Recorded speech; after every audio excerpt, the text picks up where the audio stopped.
Hi, you're listening to the Content Sells Podcast, the show all about how to create content to attract, convert, and keep your ideal clients. Welcome to episode 248. I'm Suzi Dafnis, and my co-host Michelle Falzon is here with me. Hey, Michelle, how are you?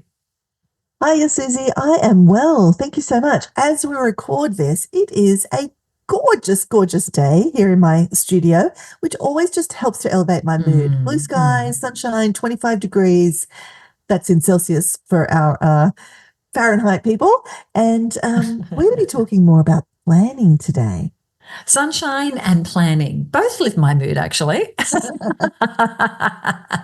Now, in the last show, we talked about how to plan your next launch. And during that episode, we mentioned how we have created a structure inside our mastermind and inside our businesses where we do our plan for the next year in this year.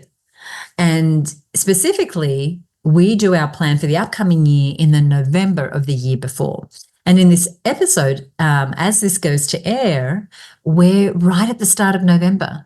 So we thought it would be great to give you a gentle nudge and to bring you into our world of how we plan next year now, right? And really take the opportunity that's available to you right now. So if you weren't already intending to do this, to get your annual plan done for next month, you're in the right place. And here's why. You don't want to be planning the year in January, right? You're already behind. And if you're one of our Australian, New Zealand listeners, then you know that January, it's summer, the kids are off school, suddenly it's February and you feel like you're on the back foot. But when you can start deep dive planning in November and see your whole year come into focus, the big strategic pieces that will help you achieve your goals for the year, then you arrive into January proud of yourself and set up for success. Now, this planning has definitely been one of my secrets to success over the years. And we're seeing how much of a difference this one easy shift can make, simply bringing your annual planning forward by a couple of months. We've seen that in my business. We've seen that in Michelle's business. We see it inside of our mastermind. It's like a secret sauce that kind of sounds obvious, but so few people take advantage of it. So this is your invitation to get on board. Yeah, come on with us. Get on the bus with us. We are so convinced that planning your next year now, as in right now in November, is an advantage. For several years now, we've been running a bonus planning day as part of our November meeting for our masterminders. And we can see them get so many incredible benefits from this extra day, this deliberate structure that we create for them that kind of, in the best possible way, forces them to, even though they're busy, put their busy life to the side and do a little bit of forward planning, get ahead of the year. And we've watched their confidence increase. We've watched them get ahead of challenges. We've watched them find opportunities. And this is like one of my favorite things. They might not have seen from this beautiful vantage point here in November when they've got the time and the dedicated brain space. They might not have seen that if they were scrambling in the new year to get their flight plan figured out after they'd already taken off. And so many other really incredible benefits to our masterminders, to me, to Suzi, to anybody we know who does this process. And Suzi, you know what one of my most favorite things about planning next year in this year is? I'm not sure if I do. What is it? Well, you get to percolate on things. Got it. You create some mental space for your plans to marinate, if you like.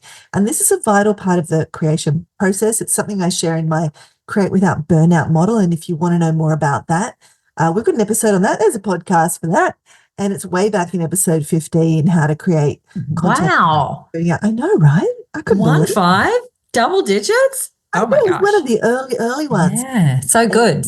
Yeah, right. And while that episode focused on like how to create content, it was applying the model to content. I give you a deep dive into the framework, and we go into the framework that applies really to creating anything in your life. And that episode has a bonus download where you can see the framework as well. So you definitely want to check that out if you're interested in really upping your awareness of how to really optimally create anything. But percolate is one of the vital parts of this creation process. And you know what it's like? You spend some time planning the year. And then, you might do your 1 day of planning. We see this with our masterminders and you get a lot done. But then, it's a couple of days later, you're driving along and you get this brainwave. Hey, wait a minute. What if I move that launch earlier in the year? I could time it with International Women's Day. Or, oh, gee, I forgot about that election that's happening around that time. You hear something on the radio and you go, oh my gosh, I should have factored that in. I need to move that promotion a bit later or whatever it is. It's really natural as you're moving the pieces around the chessboard for that to happen. And this deep dive planning in early November kind of loads everything into RAM. And then that's when the percolation happens. These abstract, creative, inspirational ideas come into play when you've already done the hard work of doing, most of the thinking. But if you've given yourself no leeway when it comes to the plan, that is, you've just got back from the Christmas break, or like you said, Suzi, it's school holidays and you don't get back till February, and you're putting your plan together late January, early February, while you're also trying to just figure out which way is up and get back into the work mode after the holidays, you've got no time for that deeper order thinking and percolating. The plan's already underway. The year's already underway. And so you, like you said before, kind of on the back foot. And this is where it's really possible to have quite a significant strategic error in your thinking, or where you're not capitalizing on a big opportunity that you might have been able to see if you'd just given yourself a little bit more thinking time. I know that feeling when I think, I wish I'd given myself more time. I know I'm not taking the most advantage of this situation. In contrast to having that plan in your brain as you go into your break time, so you can really own it and have it soak deep into your being, percolate, tweak it.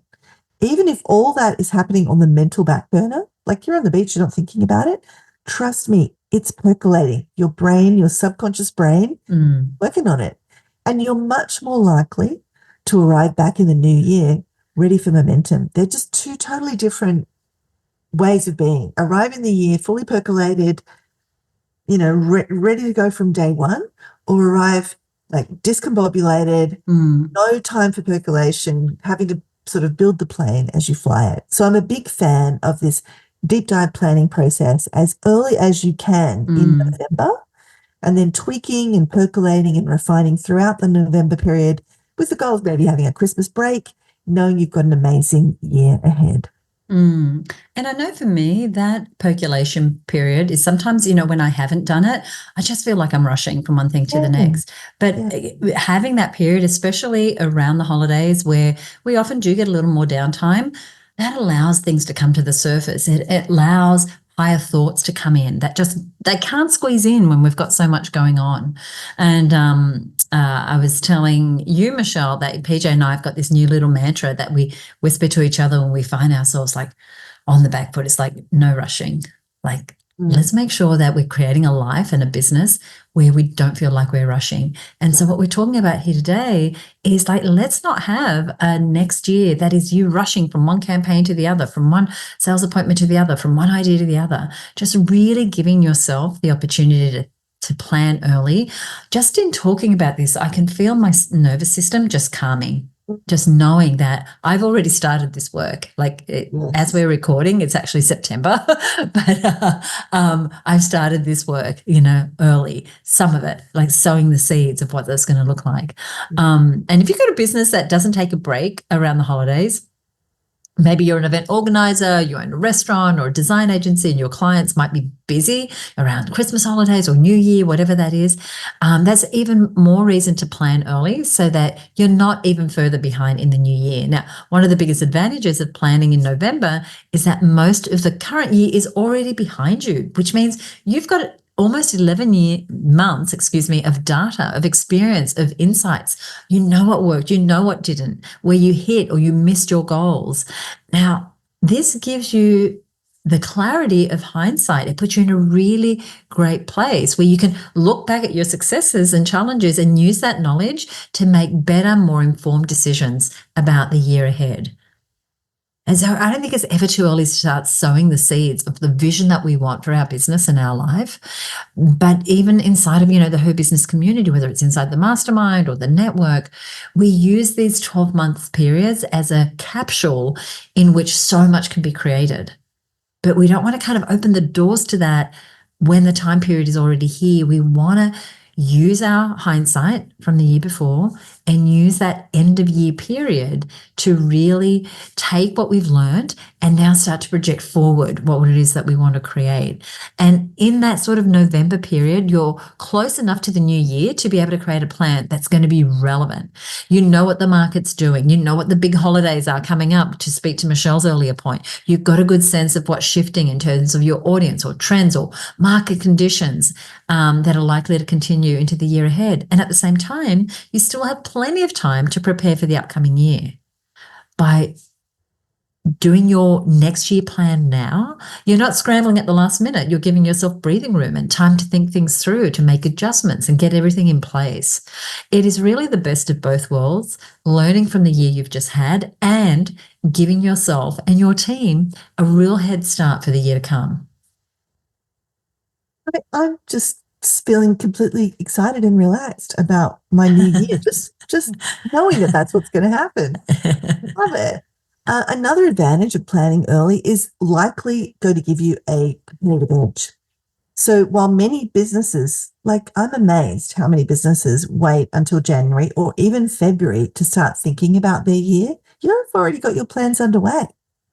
Early planning also gives you a huge advantage when it comes to like allocating resources and planning ahead for those resources. So let's say you look at the plan here in November for next year and you go, oh, wow, I am going to need to hire someone to help me with that. Maybe you're going to do your first launch. And we've just been talking about that in our last episode, which was when you launch, you don't want to be doing that on your own. Even if you're a one-person band, you want to hire somebody to help you with that. Or you might need some additional resources for a big campaign in March that you're running. By planning early, you've got time to make those moves. You might need a new piece of technology. You might need some custom software built. You might have decided you're going to have a quiz in the mix and you need time to get that done or somebody to help you with that. So by planning early, you're making the right moves at the right time because the people you want to help you, they might be booked out. So you're getting in the front of the queue. You're not scrambling to find talent or juggle your budget at the last minute, paying through the nose because you didn't book that person in earlier. You're ahead of the game. You can also adjust your budget. Like you can secure the right resources. Maybe you think, oh, I didn't realize copywriting was going to be so expensive. Let me think if I need to do that, or how might I rejig things so that I can write that copy, or actually, no, I'm going to pay that copywriter to do it. I'm going to find the budget here, or I'm going to boost my goal a little bit. And you've got the time to kind of, as best as you can, get the right things in the right place. There's another important benefit as we're talking here, and that is that you can, when you're looking ahead, that far ahead, you can really identify potential conflicts ahead of time. So when you're looking at next year from November this year, you can map out your key events, when your launches are going to be, when your different promotions are going to be, keeping in mind things that you can't necessarily influence but that are happening anyway, but like industry events and holidays, elections, right? But it's also an opportunity for your personal commitments to not have to be sidelined and to not have them impact your business plans because you've already thought about it ahead of time. And I found this, as I said, such a fun process to create the year as I want it to be. So I mentioned industry conferences. So say there's a major conference in your industry that's happening right when you want to launch something. If you're planning ahead, you can shift your timing or even align your marketing efforts to take advantage of that event. So they're not at cross purposes. Or like you said earlier, Michelle, an election that you want to avoid because your ad costs are going to be raised, people's attention is going to be somewhere else, or a special event that you don't want to avoid, you actually want to ride the coattails of. But you can only know that if you're giving the opportunity to yourself to plan ahead. Really, I think we're doing a good job on this sales pitch, Susie. I'm sold. I want to see evidence. And to build on what you're saying, when you've got some breathing room around your planning time, and you really can take that bird's eye view you're talking about of your business, of the external situations, you can make some really powerful distinctions that are almost only possible in that kind of a situation when you've given yourself that space, when you've been kind of super high level, you've zoomed up to that 30,000-foot view and you've been super strategic. You've created the time and space to really go there. And it's not easy to just get there, You need to gather the data, you need to give yourself the space, all of those things.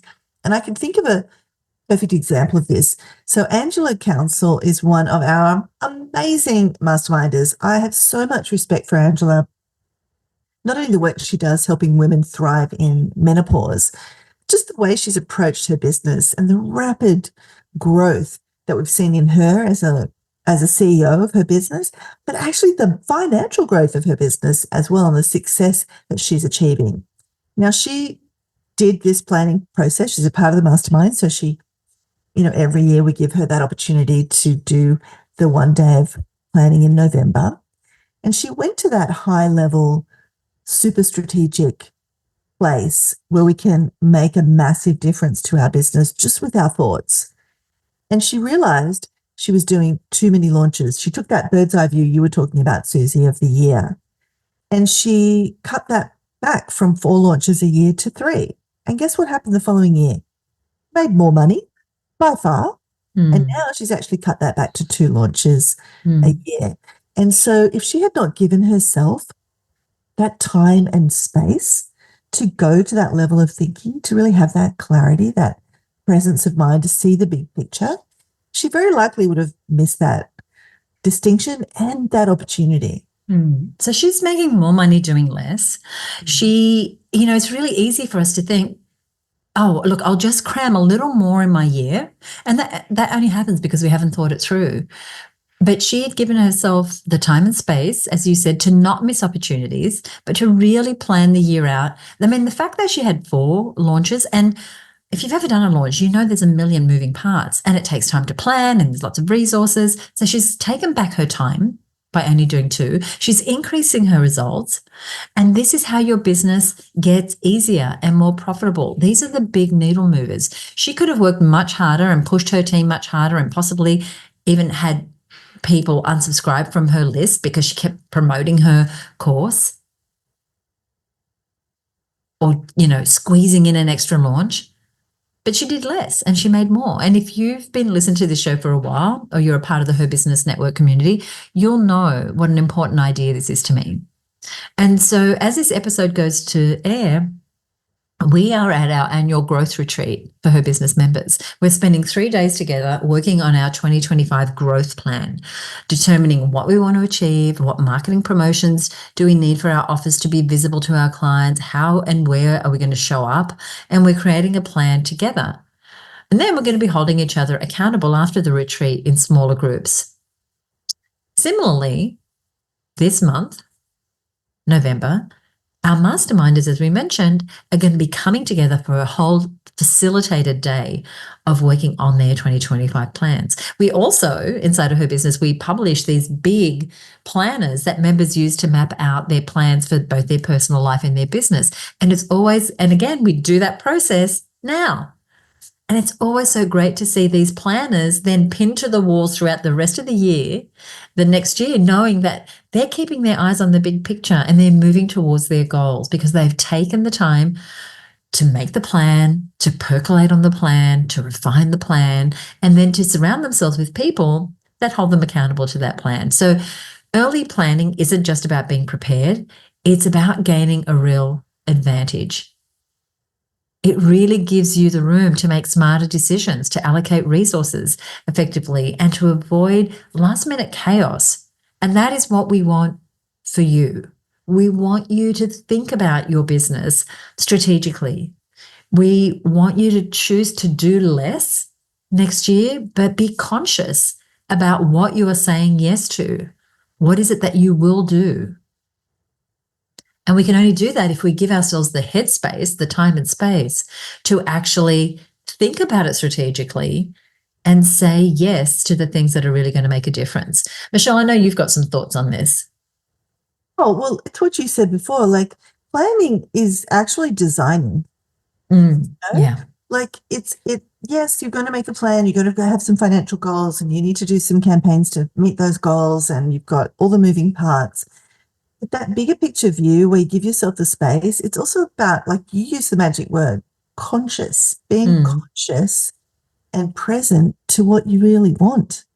Don't go planning something you don't want. Look at that year and go, oh my gosh, what have I done? I don't want that to be my year.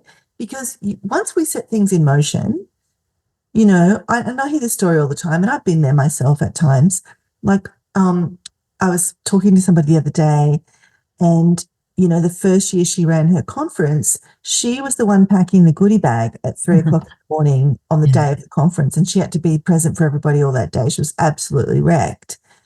And it's at those moments at 3 a.m., you've got 150 goodie bags around you, and, you're plonking pens and diaries and what else in, going, I hate private lives. Well, guess what? The plan kind of got you there. So, look, stuff happens. Things don't always go to plan. We know that there's going to be times when we have those moments. But it really is, I just want to underline in red what you just said about being conscious about what you say yes to. And that's, by kind of definition, also what you say no to, right? The things you might have been doing all along, you don't have to do them again next year. You don't. What do you want next year to look like? That's a really important question, and you are allowed to ask yourself that question and to answer that question, and then to plan for the way you've answered that question. Because when we don't do that, what can happen, and I know I've done this, is you just do a rinse and repeat, but you're not just repeating the good things, you're just repeating everything. And so the key word there, as we said, is being conscious. And so that's why we're inviting you to do this now. Now, we have a more specific strategic planning process that we teach our masterminders and our Her Business Network members. And we've got a podcast episode that gives you a high-level overview of the process, because this is something that's quite in depth, and it takes workshopping, and it's something that we, do, as I said, inside of our programs. But that is episode number 78. It's called 3 Steps to Finally Getting Any Big Content Project Done. And while it talks about getting content projects done, it's actually our strategic planning framework, which is about how to get anything done, really. So we want to give you a quick summary as quick as we can, and then we're going to give you a link to that resource so that you can download it. So at the highest level, the process looks like this. You give yourself an allocated day or a good chunk of time to do your planning. Now, I'm not saying try and do this in an hour. Like, really take a day, take yourself away from your desk. Like, don't do it in your normal office is my recommendation. Like, hire a room somewhere, or just go to an Airbnb, or do it with a friend, whatever it is. Don't try and squeeze it in around everything else. It's not going to happen. You really want to firstly find that pocket of time where you can think about a year, because it's not something that you're going to rattle off in an hour or two. It needs some sort of deep thinking. Yeah, big +1 to creating that extra space, allowing the time, and a great idea to get away, like whether it's just being in another room in your house, if you have a home office. Right. I love the idea of getting away for a few days, like you said, hiring a house by the beach, or, booking out a room in a share office space. They can be really affordable.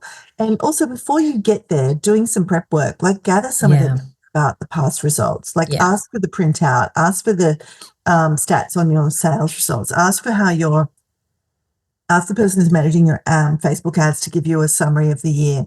Look at your audience segments, look at the campaigns that worked, and kind of gather the data that you're going to be able to pop under your arm, take into that planning day with you, and sort of have at your fingertips as you're thinking, I wonder, should we do that again? Was that even successful? And you'll find yourself asking questions, and you'll be able to dig into that data. And if you have a business partner or a key team member, then think about how you might participate with them. Now, do you need some time for yourself? Is the entire process a collaboration? So I typically think about the year ahead, and my business partner, who's also my life partner, he thinks about what he wants his year to look like and what business might look like. And then we might get together and we'll put the big pieces in place before we go to the team. And so we still leave enough room so that the team can participate and share ideas and be part of that process. But we don't go with a blank page and go, what should we do in the new year? Like, we already have a sense of like, what is our budget? What are we trying to achieve? We've sort of analyzed the results of the last year. And so part of the process is a collaboration, but we go in with clarity, not with a big question mark. Then once you're getting into your planning, as Michelle said, you want to start with reviewing the year. What worked, what didn't? Did you hit or miss your goals? And hopefully you've been collecting that data along the way. So you're getting a picture of what we call your current reality. What happened? Now, you've got 11 months of data, right? Then you set your goals for the next year, and you want to align your big picture goals with your key strategic objectives. And you want to consider things like, what are my financial goals? What are the growth opportunities? What are my personal aspirations? We also suggest that you do something. This is something that we've termed inside of her business your big kahuna goal. So while you might have a vision for the year, your big kahuna is your 12-month goal. It's the thing that, if realized, would revolutionize your business. So one of the things we do when we work with both our masterminders and our Her Business Network members is we all set a big kahuna goal. And now the kahuna is the chief in the Hawaiian language. So this is the chief goal. Now, I know you're going to say, but I have 10. Great. But what is the number one thing? Michelle, I hadn't mentioned to you, but just the other day, I got the opportunity to meet the author of the book, The One Thing. And it's a fantastic book. If you haven't read it, highly recommend it. And he just reminded me again is that if you have multiple priorities and you don't have a priority, you need to figure out what is that big kahuna? What is the one thing that, if it would happen in the next year, would make a radical change to your business? So one of our masterminders, her big kahuna a couple of years ago was to get a new van on the road. Now, let me explain. Now, she has a business that does electrical, heating, and solar. And she has vans that go around and give estimates, and the people in them give estimates, and they deliver results for people in her area in regional Victoria. And she knew that getting one new van on the road meant she had to have a certain level of income, certain team members. There were a whole lot of things that underpinned that. But she could voice the big kahuna in one thing. My big kahuna is to get another van on the road, because each van that she has on the road is worth hundreds of thousands, sometimes millions of dollars in new business. So that could be a whole other episode. Okay. So knowing, sorry. Making a note. Making a note. So it's, good to have your longer term goals, but you also want to be clear on, the main thing that you want to get over the next 12 months. Then you look at, well, what are the strategic objectives that I need to achieve?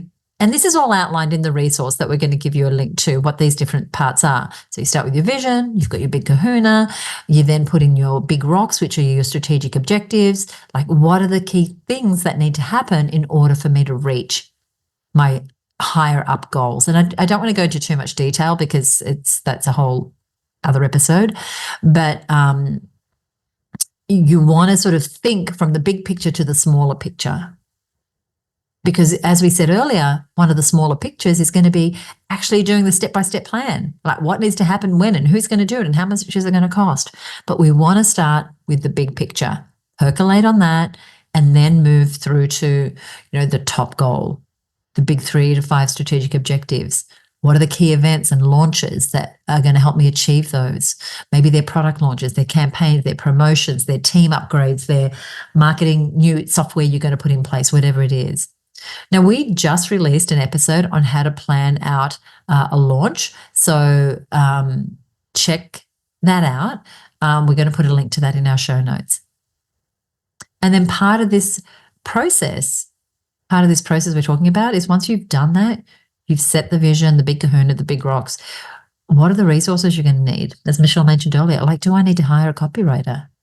Do I need to outsource some things? Where do I need additional support? And you want to leave some space and be flexible for unexpected things to happen. So you don't want to have a chock-a-block schedule and calendar and plan where there's no room for magic.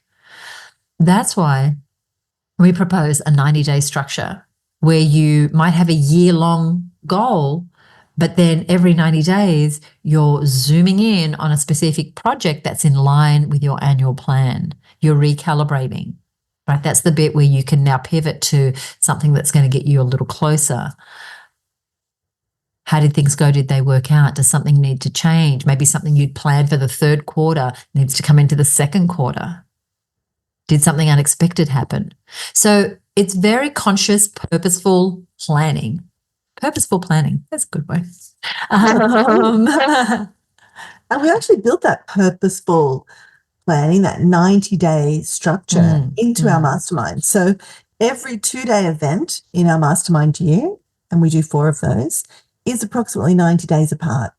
So you get that big picture plan in November that has you knowing you're on track, giving you that strategic bird's eye view, really capitalizing on all the opportunities you can. And then you focus in on exactly what that means for the next 90 days.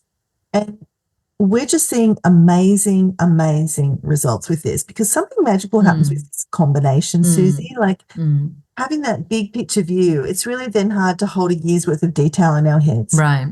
But it is possible to sort of see in the next 90 days, this is what I'm going to get done. And this is the vital part, the stepping stone to achieving my goal for the year. And we can, in a way, kind of like rest in the knowledge that the strategy is sound. We've done the big picture thinking, and now we can go into the detail. We can go into go mode, rolling up our sleeves, writing an email, or briefing the web designer, or, you know, vetting different software providers or whatever it might be, because all of those little day-to-day details are not just busy work anymore. They're actually moving the needle in the direction you actually want to go. We have mentioned a bunch of links and resources, like other podcast episodes that are relevant if you want to go deeper on today's topic, and then get into action. The other thing I want to mention, just before I tell you where to get those show notes, is our mastermind program. We only open up a couple of times a year, typically in the middle of the year.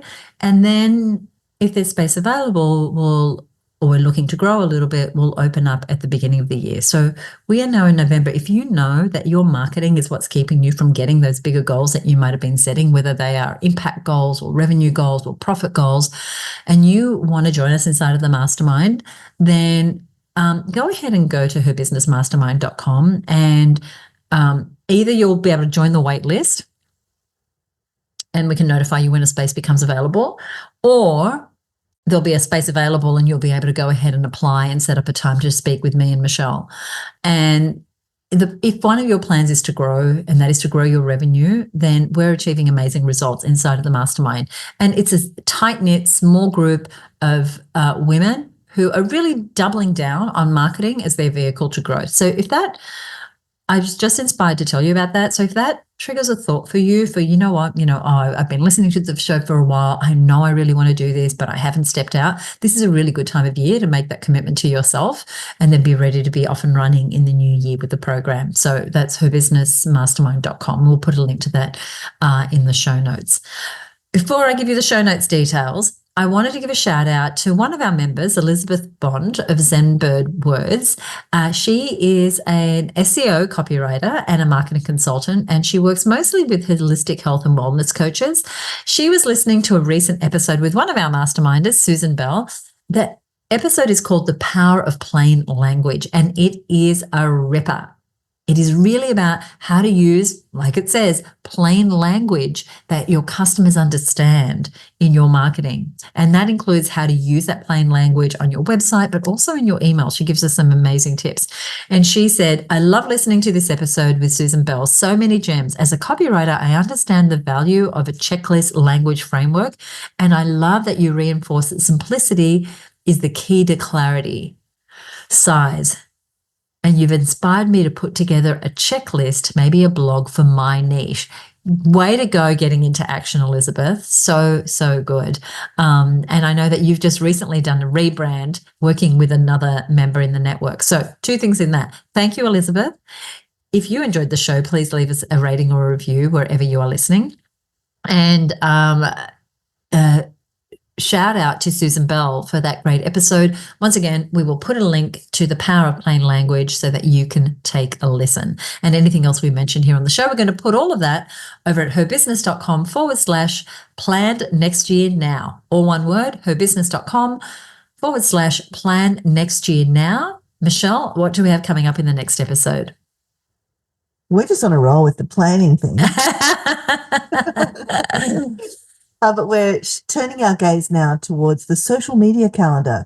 And we're going to be sharing our top tips for planning your social media. Now, if you find social media is the bane of your existence, if you find that you've been meaning for 5 years to get yourself more organized on social media, if you're already doing some cool stuff on social media and you're looking for those 1 or 2 ideas that help you kind of take things to the next level, this is going to be a great episode for you because we're going to be sharing our top tips, the top tips we know that are working with our peers, with my clients that we're seeing in the mastermind, that Suzi's seeing in the network. It's going to be a juicy, juicy episode. I'm really excited about that episode. 1, I love planning. 2, social media has many times been the bane of my existence. Here's the thing is that if it's been difficult for you or you feel like all I'm doing is putting content out there and, it's crickets, really pay attention. That episode is coming out in a couple of weeks. And so if you don't already subscribe, be sure to subscribe. But the thing is, if you can plan your social media calendar for the next year and then create a system for yourself that allows it to be easy, how good would that be? So check that episode out 2 weeks from now, right here on the Content Sells podcast. Michelle, before we go, is there anything you'd like to say? I just want to tug on your sleeve. If you're listening right now, just imagine me standing there just pulling on your sleeve, like a little kid that says, hey, go ahead, book that day. It's November already. The month will scoot by. I know you're busy. We're all busy. Please just right now, if you can, just pick the date. Go ahead. It's November. Find a date in your calendar. Make the day. Get out of the office. Give yourself that time to create the year you really want next year. Thank you, Michelle. Thank you so much for listening. We'll see you next time right here on the Content Sells podcast. Bye for now.